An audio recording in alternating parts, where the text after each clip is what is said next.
कहानी की शुरुआत में हमें दिखाया जाता है एक लड़का जिसका नाम यूजिन है और यही हमारी कहानी की हीरोइन है। और ये एक कन्वीनियंस स्टोर पे काम करता है और ये सोच रहा होता है कि मुझे बहुत महीने बीत गए यहाँ पे काम करते हुए, लेकिन मैंने देखा है कि यहाँ पे जितने भी कस्टमर्स हैं ना वो नॉर्मल नहीं है। और तभी वो उसके हाथ में कोई प्रोडक्ट होता है, उसको स्कैन करते हुए एक आदमी को दे देता है। और तभी एक आदमी जो वहाँ होता है वो गैंगस्टर जी होता है और वो कहता है कि अबे ओए ये क्या बकचोदी, इतना ज़्यादा चार्ज कैसे कर सकता है भाई तो इसका। तो हमारा यूजिन कहता है कि क्योंकि आपने बहुत सारे ख़रीदे हैं। वो कहता है कि अबे ओए ज़्यादा ढेर चना बनने की ज़रूरत नहीं है मेरे सामने, समझा क्या? मैं डिस्काउंट के बारे में बात कर रहा हूँ, समझा? क्योंकि मैं आज ज़्यादा पैसे नहीं लेके आया हूँ। वो चिल्लाने लगता है उसके ऊपर। तभी यूजिन सोचने लगता है कि यार क्या कोई भी एक ढंग का आदमी नहीं आ सकता क्या जो इन्हें इसी का स्वाद चखा सके, कोई इसी के जैसा। और वो कहता है कि आई एम सॉरी सर, पर मैं आपको कोई डिस्काउंट नहीं दे सकता, क्योंकि अगर मैंने ऐसा किया तो जितने भी बाकी का पैसा है वो मुझे खुद की सैलरी से देना पड़ जाएगा। और वो सोचता है कि यार कोई एक बंदा भी अगर आ जाए ऐसा, और ना आँख बंद कर लेता है और वो सोच रहा था कि कोई एक बंदा भी आ जाए जो मुझे इस इंसान से बचा ले। तभी एक बहुत ज़ोर की धड़ाम की आवाज़ आती है और उसकी आँख खुलती है। और तभी हमें दिखाया जाता है कि पीछे से एक आदमी आके उस गैंगस्टर को खींच के लात मारता है और वो मोटा गैंगस्टर वो जाके दूर पड़ता है। और हमें दिखाया जाता है हमारी कहानी का हीरो। इसकी एंट्री भी कितनी मस्त है यार। और फिर यूजिन जो है वो अपनी आँख खोलता है और वो थोड़ा देख के शॉक हो जाता है कि एक आदमी, क्या वो आ गया? और वो उसे देखते ही मतलब यूँ हो जाता है कि सच में ये कितना शानदार है। कोई भी सोचेगा यार, मैं खुद सोच रही हूँ ये कितना हैंडसम है। और तभी वहाँ पे ना थोड़ी सिचुएशन अजीब सी हो जाती है। वो मोटा गैंडा साइड में पड़ा हुआ होता है और यूजिन हमारा हीरो को देख रहा होता है और हीरो के हाथ में एक बोतल होती है। और जो वो गैंगस्टर होता है ना वो उसको सुनाने लगता है और वो जल्दी से उठ के वहाँ से भागने लगता है और कहता है कि बस देख लूँगा तुझे मैं। और वो भाग जाता है। और फिर हमारे ब्योम को दिखाया जाता है जिसके हाथ में एक बोतल होती है और वो कहता है कि बस यही चाहिए। और जो यूजिन है वो तो बस उसके ख्यालों में ही खो गया है कि यार ये कितना मस्त है।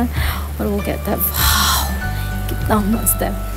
और हमें हमारा हीरो दिखाया जाता है और इसके फीचर्स दिखाए जाते हैं जो कि बहुत ही शार्प फीचर्स हैं। और ये बिल्कुल ही broad shoulder and chest and बहुत ही लंबा हट्टा खट्टा बिल्कुल गैंगस्टर वाली वाइब दे रहा है ये तो सच में। और जो कि ये है भी। इसके बारे में हम ज़्यादा आगे स्टोरी में जानेंगे, ठीक है। और फिर जो यूजिन है वो सोचता है सच में वो आ गया यार, सच में आ गया। मैंने एक ऐसे इंसान की आशा की थी और वो आ गया। और तभी वो ख्यालों में खोया ही होता है। इतने में ब्योम बोलता है कि क्या तू भी पिटना चाहता है क्या? वो इतने में अपने ख्यालों से बाहर आता है और यूजिन कहता है कि मुझे माफ़ करना सर, ये आपके $38 होंगे इसके। ब्योम थोड़ा ब्लैंक हो जाता है और वो कुछ कहता नहीं है। फिर वो अपना कार्ड यूजिन को पकड़ाते हुए कहता है कि तुम बहुत ही सुंदर लग रहे हो। और हमारा यूजिन तो शर्मा जाता है, कोई भी शर्माएगा यार, मैं भी शर्माने लगूंगी। बट मुझे तो कोई कहता ही नहीं, खैर छोड़ो। तो हमारा यूजिन कहता है क्या? तो वो मुझसे पूछता है कि क्या तुम कोई एक्टर हो या फिर कोई K-pop आइडल ऐसा कुछ? तो यूजिन शर्मा के कहता है अरे नहीं ऐसा कुछ नहीं है। तो वो कहता है कि ये थोड़ा ऑकवर्ड साउंड करेगा बट मैं तो बिल्कुल फ्लैट ही हो गया था। तो फिर वो कहता है ओ सॉरी, मतलब मेरा ऐसा मतलब नहीं था। वो ऐसा कह ही रहा होता है। इतने में ब्योम की बात काट के बोलता है कि मैं सिगरेट का पैकेट भी लूँगा। Sure sir sure. फिर वो सोचता है कि यार ये बंदा कितना ज़्यादा अड़ियल है, मतलब कि जो बोलना हो तो सीधे बोल देता है और ये तो मुझे कोई भाव भी नहीं दे रहा। कहता है कि यार शिट ये कितना ज़्यादा एम्बैरेसिंग है। और वो शर्मिंदा हो रखा होता है तो बस उसे देखे जा रहा होता है और वो ब्लैंक हो रखा होता है। फिर वो उसको फ़ोन में देखने लगता है अपने।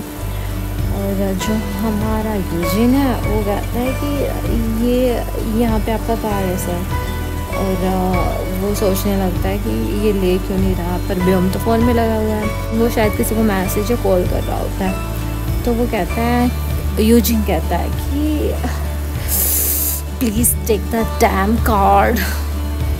और तभी व्योम उसको बोलता है कि क्या तुम पार्ट टाइमर हो? फिर वो कहता है कि कॉलेज स्टूडेंट है ना। तो वो कहता है कि तुम ज़रूर थक गए होगे है ना, कि काम करना तुम्हारी स्टडीज़ के बीच में तो नहीं आता ही होगा। तो यूजिन सोचता है कि क्या ये मेरे बारे में चिंता कर रहा है। और वो कहता है कि नहीं, मैं सिर्फ नाइट शिफ्ट करता हूँ और मैं सुबह 7 बजे तक काम करता हूँ और मैं वीकेंड्स पे अपनी नींद पूरी कर लेता हूँ। और व्योम कहता है तुम अपना ज़रा भी ध्यान नहीं रख सकते हो क्या, फकिंग इडियट। और यूजिन कहता है कि ओह गॉड, मैं तो ऑलमोस्ट इसके प्यार में पड़ ही गया था। सोचता है कि यार ये कितनी देर यहाँ पे खड़ा रहने वाला है, कब जाएगा ये यहाँ से। और व्योम तो कॉल पे लगा हुआ होता है, उसको कोई फ़र्क ही नहीं पड़ रहा होता है। फिर यूजिन सोचता है कि ठीक है थोड़ी देर मैं भी अपने फ़ोन में, जो फ़ोन उठाता है उसके फ़ोन पे ना एक नोटिफिकेशन आई हुई होती है जो कि उसकी कॉलेज की होती है।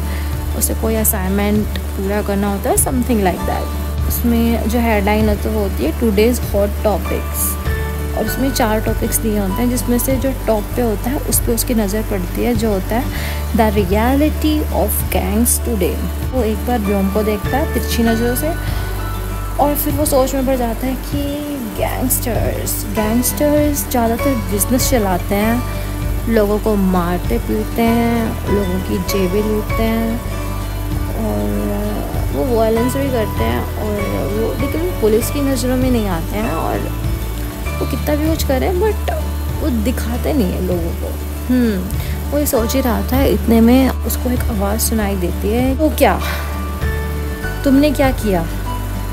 क्या तुमने उसे मारा या तुमने उसे पीटा या तुमने उसे खंजर भोंका? और वो इंसान वो चिल्ला रहा होता है और ये व्योम है गाइस। और अब तुम क्या करने वाले हो? तुम इन नए लड़कों से कैसे निपटोगे? बताओ मुझे, बताओ। और या फिर मुझे ही कुछ ऐसा करना पड़ेगा, इनकी उंगलियां काटनी पड़ेगी, तब जाके तुम्हें ये पॉइंट समझ में आएगा। वो अभी ये सब बोल ही रहा होता है, इतने में यूजिन तो थर थर काँपने लगता है, उसको एकदम से ही शिवरिंग होने लगती है और वो पसीना पसीना हो जाता है कि ये क्या कह रहा है, अभी ये मुझे भी तो नहीं मार देगा। वो डर से बिल्कुल काँप चुका होता है, उसकी फट के हाथ में आ गई होती है, मैं ऐसा कह सकती हूँ। यहाँ पे उसके गुर्दे किडनी सब बाहर आने को है गाइस। इतने में एक बीप की आवाज़ आती है और व्योम फ़ोन काट देता है। तभी व्योम यूजिन को देखता है और यूजिन व्योम को देख के बिल्कुल नीला पड़ चुका होता है और वो सोच रहा होता है अभी मेरे साथ क्या करने वाला है। इतने में आके व्योम बोलता है यूजिन से कि मुझे दो। और यूजिन तो फिर से कांपने लगता है बिल्कुल ही कि अब तो मैं गया बिल्कुल ही, ये मेरे फिंगर्स मांग रहा है काटने के लिए, मेरी उंगलियां काट देगा यार। तो फिर व्योम कहता है कि मुझे दो। तो यूजिन कहता है कि माफ़ करना पर तुम क्या कहना चाहते हो? व्योम बिल्कुल ही कंफ्यूज हो जाता है कि इसमें ऐसा क्या मांग लिया मैंने, चूतिया ही है क्या है बिल्कुल। यूजिन कहता है हाँ ठीक है मैं देता हूँ, ये लो। और वो अपनी उंगली उसके हाथ में रख देता है व्योम के और वो बुरी तरीके से काँप रहा होता है, उसका हाथ और उंगली भी हिल रही होती है। जस्ट इस मोमेंट के बाद उसे रियलाइज़ होता है यूजिन को कि कोई कितना ज़्यादा बड़ा गधा और बेवकूफ़ और नासमझ हो सकता है, ये मुझे आज समझ में आया। तो वो कहता है कि क्या तुम कार्ड मांग रहे हो? ये कार्ड के बारे में बात कर रहा था। और यहीं पे हमारा फर्स्ट चैप्टर ख़त्म हो जाता है गाइस। तो अगर आप यहाँ तक मेरे साथ आ ही चुके हैं और आपने कहानी सुन ही लिया है तो प्लीज़ लाइक सब्सक्राइब और शेयर करना मत भूलना गाइस। और कमेंट करके मुझे ज़रूर बताना आपको ये स्टोरी कैसी लगी। और हम मिलते हैं नेक्स्ट चैप्टर में, तब तक के लिए बाय बाय गाइस।